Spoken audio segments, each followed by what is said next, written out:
બંને એક ટાપુ પર હતા. હવે બંનેએ એક નક્કી કર્યું, એક જણે ટાપુના એક છેડે રહેવું અને બીજા માણસે ટાપુના બીજા છેડે રહેવું. ગમે તે થાય પણ નજર હટાવવાની નહીં અને પોતાની જગ્યા છોડવાની નહીં. એક બાજુથી કદાચ વહાણ ન આવે તો બીજી બાજુથી આવે, આમ જે દિશામાંથી મદદ મળે તે ખરી, એમ વિચારીને બંને ટાપુના બે અલગ અલગ છેડે ગોઠવાઈ ગયા. હવે બન્યું એવું કે છગન ટાપુ આ છેડા પર હતો. તેના પાસે કરવા માટે બીજું કંઈ કામ તો નહોતું, એટલે એણે પ્રાર્થના કરવાનું ચાલુ કરી દીધું. આમને આમ પહેલો દિવસ પસાર થઈ ગયો. રાત પડી અને સવાર થઈ. બીજા દિવસે છગને પ્રાર્થનામાં માગ્યું કે પ્રભુ, આ નિર્જન ટાપુ પર ખાવા અને પીવા મળે તો કેવું સારું. થોડોક સમય પસાર થયો હશે અને છગનને દૂર એક વૃક્ષ દેખાયું. તેના પર ફળ હોય તેમ પણ લાગ્યું. તે ચાલતો ચાલતો ત્યાં ગયો. ત્યાં આંબાનું ઝાડ હતું. કેરીઓ લટકતી હતી. તેણે કેરીઓ તો તોડી અને થોડી ખાધી. થોડે દૂર તેને મોસંબીનું ઝાડ મળ્યું. મોસંબી તોડી અને તેણે ખાધી અને કેરી તથા મોસંબી એકઠી કરીને પણ લઈ લીધી. છગનની ભૂખ અને તરસ બંને છીપાઈ ગઈ હતી. તેણે પરમેશ્વરનો આભાર માન્યો. એને લાગ્યું કે આ પ્રાર્થનાનું જ પરિણામ છે. તેથી તેણે ફરીથી પ્રાર્થના કરવાનું શરૂ કરી દીધું. રાત પડી. રાત્રે ઠંડી બહુ લાગતી હતી. કશું ઓઢવાનું તો હતું જ નહીં. છગને જેમ તેમ કરીને રાત પસાર કરી દીધી. છગને આખી રાત પ્રાર્થના કરવાનું ચાલુ રાખ્યું. તેણે પ્રાર્થનામાં કહ્યું કે હે પ્રભુ, કાલ સવારે મને કોઈ લેવા માટે આવે તો કેટલું સારું. હું આ ઠંડીથી બચી જાઉં. આમ ને આમ રાત પસાર થઈ ગઈ. બીજા દિવસની સવાર પડી. હવે એવું બન્યું કે દૂરથી એક હોડી દેખાઈ.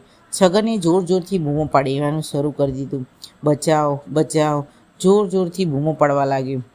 હોડીવાળાએ ટાપુ પર કોઈ હોય, કંઈક અવરજવર થતી હોય તેવું લાગ્યું. તેઓ હોડી લઈને ટાપુ પર આવ્યા. હોડીમાં 2 માણસો હતા. હોડીમાં 4 માણસોની જગ્યા હતી, પણ ચોથો માણસ જો બેસાડવામાં આવે તો થોડુંક જોખમ જેવું હતું. હોડીવાળાએ હોડી લઈને છગનની પાસે આવ્યા. તેમણે છગનને પૂછ્યું કે તમે એકલા જ છો કે તમારી સાથે બીજું કંઈ છે?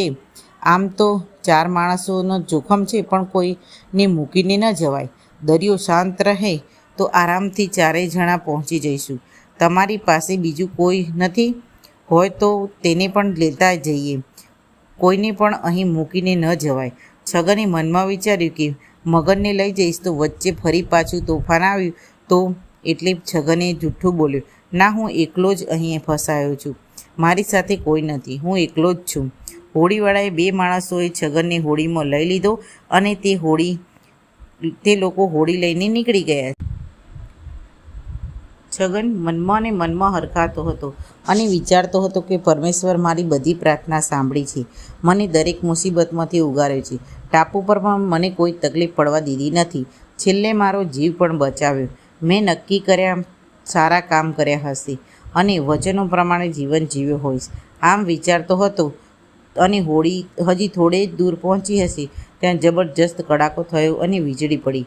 આકાશમાં પ્રકાશ ફેલાઈ ગયો અને આકાશવાણી થઈ, તારી પ્રાર્થનાથી નહીં પણ તારા દોસ્ત મગનની પ્રાર્થનાથી તને બચાવ્યો છે. તારી પ્રાર્થનાથી નહીં પણ તારા દોસ્ત મગનની પ્રાર્થનાથી તને બધી જ મદદ પહોંચી છે. તે તારી પ્રાર્થનામાં તારા સ્વાર્થનું જ માગ્યું હતું અને કે મને આ મળે, મને આમ થાય, હું બચી જાઉં. પણ તારા દોસ્ત મગને પ્રાર્થના કરી હતી કે તેણે સાચા દિલથી રડીને મને પ્રાર્થના કરી હતી કે હે પ્રભુ, મારું જે થવું હોય થાય, પણ મારા દોસ્ત છગન તરસ્યો કે ભૂખ્યો અને સૂવે નહીં. મારું જે થવું હોય તે થાય, પણ મારા દોસ્ત છગન પર કોઈ મુસીબત આવે નહીં. પ્રભુ, તું આવતીકાલે તેને ઘરે પહોંચાડવાની વ્યવસ્થા કરજે. તારી પ્રાર્થનાથી નહીં પણ તારા દોસ્ત મગનની પ્રાર્થનાથી બીજા દિવસ માટે કરેલી પ્રાર્થનાનું આમ થયું. આકાશવાણી બંધ થઈ. આકાશ સ્વચ્છ થઈ ગયું. છગનનું તો લોહી જ થીજી ગયું. કાપો તો લોહી ન નીકળે એવું થઈ ગયું. હવે હોડીવાળા 2 માણસોએ પણ ખાતરી થઈ ગઈ કે મગનનું નામ કોઈ ટાપુ પર છૂટી ગયું છે. તેમણે બરોબર જોર જોરથી હલેસા મારવા માંડ્યા અને તેઓ મગનને જ્યાં રોકાયો હતો તે ટાપુ પર બીજી તરફ દોડતા પહોંચ્યા. ભૂખ, તરસ, તાપ, ઠંડી અને ઝૂઝૂમતો મગન છેલ્લા શ્વાસ ગણતો હતો. છગને બૂમ પાડી, મિત્ર, મિત્ર, મેં તારી સાથે બહુ ખોટું કર્યું છે. હોડીવાળાએ મગનને કહ્યું કે ચાલો, અમે તમને લેવા માટે આવ્યા છીએ. મગનમાં બોલવાની ક્ષમતા પણ રહી નહોતી. તેણે હાથથી નાનો ઇશારો કર્યો અને છગને તરફ ઇશારો કરીને કહ્યું કે આને સાચવીને લઈ જાઓ. અંતે છગનના ખોળામાં મગનને પ્રાણ છોડ્યા.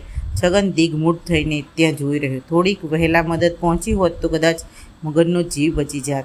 એમ વિચારીને હોડીવાળા બે માણસો ઘર તરફ પગલાં